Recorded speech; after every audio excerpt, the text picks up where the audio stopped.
Very good afternoon, all of you. This is Mitakshara Shirgaonkar. Now, before I start speaking, I'm going to ask you a very important question to all of you.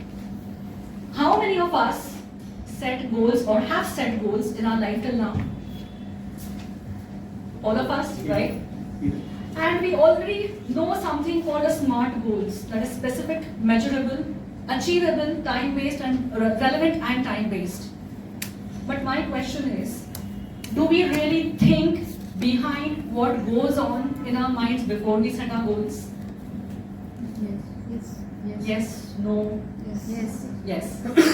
The first thing I would like to ask you is, how many of us know our purpose of why we are doing what we are doing? Great. So here, I would like to share some more insights in this.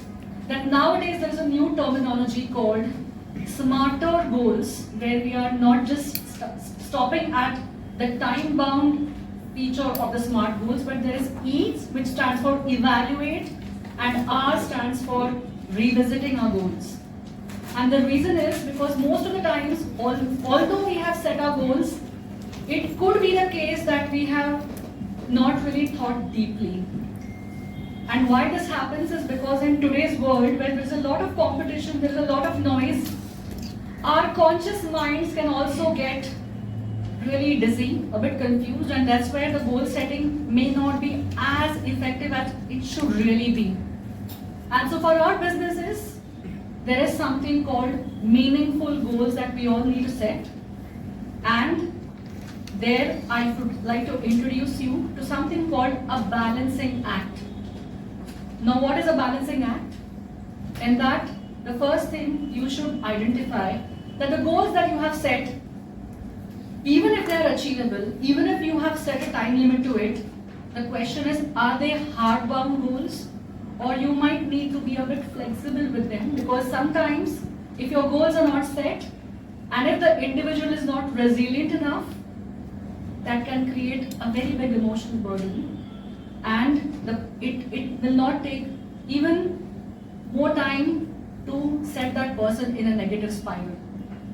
And in order to avoid that, we need to achieve that balance for those meaningful goal setting. So number one, check your resources.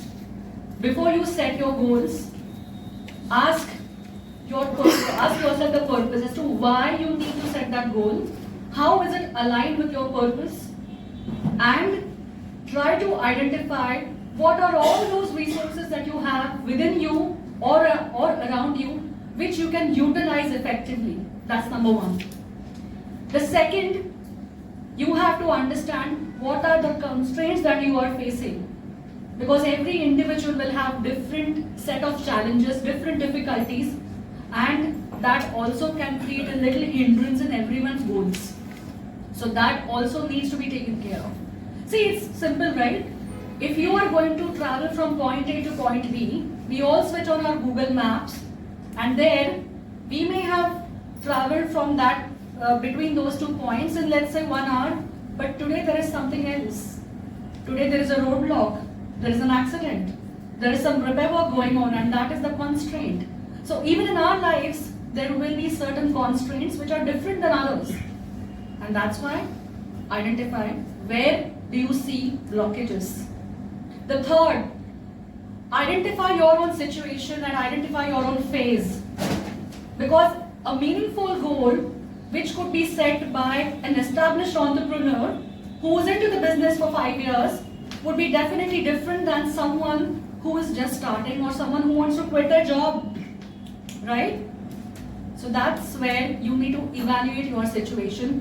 Where is it you are coming from? Where are you in your life journey right now? In what phase do you belong to right now?